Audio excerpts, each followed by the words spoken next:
presenting another in this nationwide broadcast of dramatizations based upon stories published in the American Weekly, the magazine which is distributed with all Hearst Sunday newspapers from coast to coast. Our plot was inspired by an interesting article to be found in next Sunday's issue of the American Weekly. The radio adaptation was written and directed by Leonard E. L. Cox and produced in the studios of the General Broadcasting Company at New York. May we call your attention to an announcement to be made at the conclusion of this program, one which may vitally affect your future happiness and comfort, one of the greatest expressions of appreciation of goodwill ever made. Wait for it. The American Theater of Radio offers for your entertainment a 2-act radio play without a name. The characters whom you will meet are Neil Bradshaw, handsome and aspiring young playwright, Josephine Miller, a strikingly beautiful stage star, Maxie Schwartz, theatrical magnate of which there is none than Witcher, and last but by no means least, little Sally Smith, secretary to Neil Bradshaw. Somehow or other, when the fates were dealing out good looks to the maidens of the land, they overlooked Sally. In fact, they neglected her entirely. Sally's very plain, or to be really frank, she's the ugly duckling of her family. Nevertheless, there is something about Sally which puts her head and shoulders above her more beautiful sisters. But this will all come out in our story, should our story work out in Sally's favor.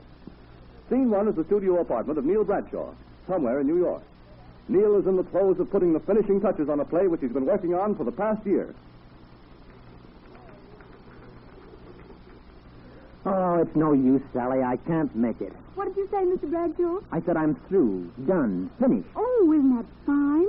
I'm so glad. So glad? What do you mean? Why, to hear that you're through.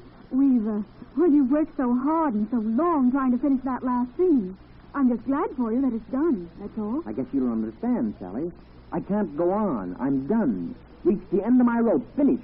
You mean that you've finished and haven't come to the end of the play? Exactly. Oh, Mr. Bradshaw, you're just fooling me. Just that. And another thing. Don't call me Mr. Bradshaw. What? As funny-looking as you are, you've been with me long enough to call me Brad. Oh. Especially after all we've been through together. We've been through no more than I've been paid for, Mr. Brad. But from this moment on, you're going to get something you're not paying for. What? Well, I've got more of an interest in what you've got written on that paper there than what you've paid me each week. But, my dear young lady, you're overstepping your... Oh, I know just what you're going to say. I've no right to talk to you like this, but you've got it coming. I've stood here day in and day out, taking notes from you, just to the point where you've been getting someplace with the story you've said. And then you've gone on and said, let's knock off for a while. I'm going over to Tony's, or I'm going to step out and see what's doing over at Jack's place. And what's the result? You never get beyond that. Miss Smith. I'm no more Miss Smith to you than you're Mr. Bradshaw to me, so forget it. Well, what are we then? Oh, we're just a couple of people trying to put over the first real job of work you've ever attempted. And for once in your life, you're going to see it through. Oh, what's the use? You wouldn't understand. You don't know what it is to bump up against a stone wall with what you're trying to do. No? No. You haven't the faintest idea what it means to struggle along day in and day out, trying to make your thoughts come to life on a piece of paper. What it means to see your characters live and breathe in your mind, and then have them fall flat when you try to make real people out of them. I've heard that so many times that I can recite it upside down and backwards. It's nothing but an out-and-out expression of laziness on your part. But, Sally, you don't understand. I probably understand better than you'll ever know. Brad, I understand that there's never been anything in your life that's been worth fighting for. Nothing that you ever wanted badly enough to go through hell and high water for.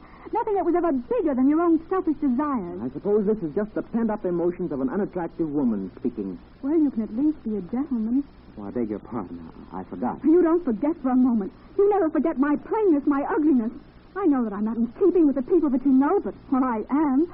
Once again, I beg your pardon. Can't we for the moment become impersonal? After all, we're both here and together for a common cause.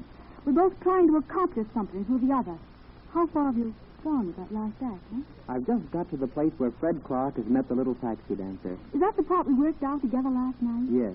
Well, what lines have you written in for the last scene? Well, oh, what's the use? Now, come on, now, you read it. Well, take a look at it. Here, let's read it together. Now, this is right after Fred has finished his piano solo in the dance hall. Uh-huh. There's been the applause, and Nanette is leaning over the piano. Mm-hmm. I'm calling him Slim while he's with Nanette, see? Yeah. Now, come on, let's read it together. All right. And I'll improvise at the piano.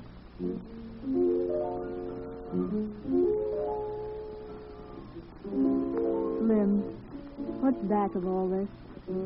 Back of all what? Back of you. He ain't one of this gang down here. Oh, No? No, and you know it. Come on, kid. Give me your lowdown. Oh, I want a drink. Oh, you better lay off that stuff. I've been watching you ever since you hit the joint. You drink enough in a night to float a battleship. Well, what of it? Only just so many more, and then it'll be all over. That's a sweet way of looking at things, ain't it? What difference does it make? Different? Well, for instance, the way you play that piano. Anybody that can get what you do out of it must be different. Yeah? Yeah. You know, maybe you can fool the men here, but you've got a long ways to go if you think you're fooling any of the women. When you play, your whole soul goes into it. And believe me, there ain't much soul in these joints. So I've noticed. Someone must have stepped on your toes. Stepped good and hard, huh? I'll say they did. You know, Slim, you kind of make me think of a little puppy I used to have. Thanks for the compliment. He was kind of mangy-like, and nobody seemed to want him. I found him one cold day over by the railroad yard, and I took him home with me. You would. You know, the folks used to knock him about, and me kind of kid-like. I felt sorry for him. I used to sneak him bits from the table to eat. At night, after the old man and the rest of them had gone to bed, I'd sneak out back to the woodshed and get that pup and carry him to bed with me. And you know, before long, that darned hound knew good and well I was his friend. I'll bet he did. And when anyone else would show up, he'd stick his tail between his legs and he'd sneak off under the house. You know, Slim, you kind of remind me of that pup. Well? And you mean to tell me that you give up? That you admit defeat? When you can write such lines like that? Are they any good? Oh, you know they're good. And you mean to tell me that you're going to quit writing such material? Do you think it's good? Oh, of course it is. The kind of stuff Maxie Schwartz would like for Josephine? Miss Miller? Of course. You think I can take it over now? Now or 5 years from now, they're still good lines. Gee, Sally, that's great of you to say that. Stick the manuscript in an envelope, will you? You're a little brick. A little brick. Just one of many big walls.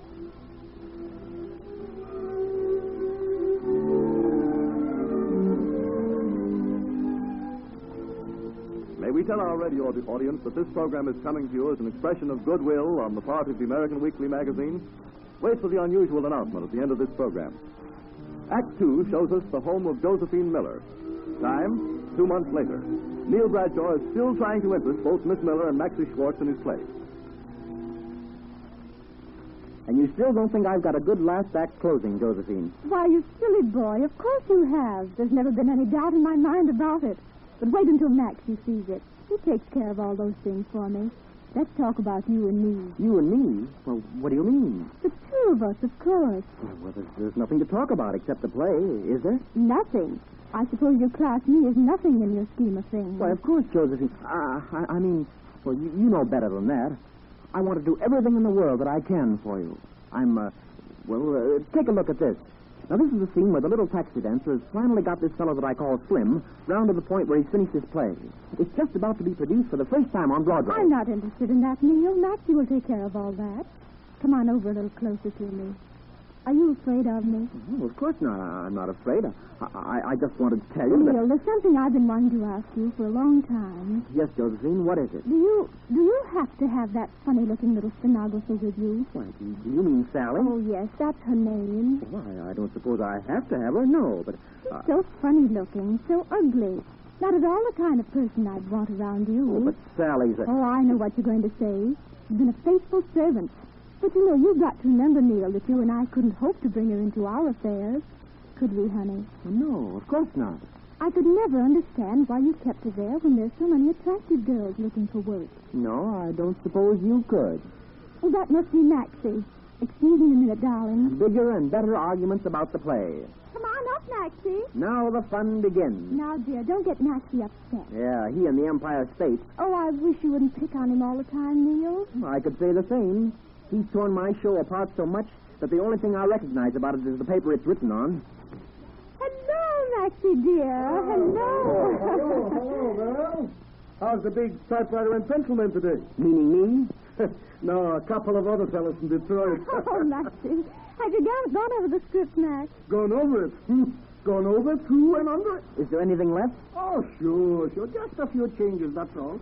Just those that fits the little girl here better, that's all. Well, let's hear him and get it all with and done with. Oh, take it quiet, my boy. Take it easy. Just let's sit here and we'll talk it over, see? Here it comes.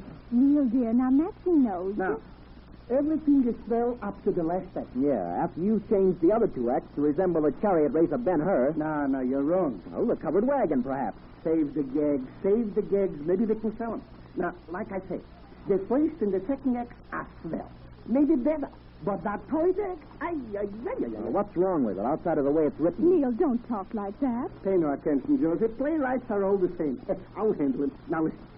According to the script, you've got this here fella Slim in a Texident palace with a dame called Nanette. Is that right? That was the general idea. Well, that's all wrong. Now, I think we should make it maybe a Turkish harem. And the girl Nanette should be one of the king's slaves. And then, instead of having it a dog that Nanette takes home with her, we'll have it a camel. It's better, no? Well, Oh, I think that's perfectly grand. Oh, Maxie, you think of the most wonderful things. I thought you'd like it. Now, for the part where you have Nanette make a swell guy out of this Slim, I'll fix it so he becomes a bum, see? well. I thought you'd like it, Millie. You know, just between us two, I think you allowed that ugly-faced little secretary of yours to stick her face into your stories so much. Yeah? Now, I think better that you should fire the little girl and get somebody with a little more class. Style is what you need. Style, that's it. Yeah? Oh, can't you say anything but yeah, Neil? Yeah. Now, just listen to this. You don't like my story, eh? Now, don't say that, Millie. I think it's swell. Shut up. Oh, Neil. You don't like the first act. You don't like the second act, nor the third act. And now you don't like my wife. Well, nobody said anything about your wife in view of the fact that you ain't got none, Millie. Say, that ain't in the script, is it? No, it isn't. Or you'd have made a totem pole out of her. It so happens that the ugly-faced secretary you spoke of, Sally Smith, is now Mrs. Neil Bradshaw. Huh? Now write that into your act. Did you hear what he said, Max? Well, sure I heard it. A swell title for the place. I'll get Tiny Mengelberg to rewrite it and put it a little love interest in and call it Must a Woman Be Beautiful to Be Loved. How do you like that, huh?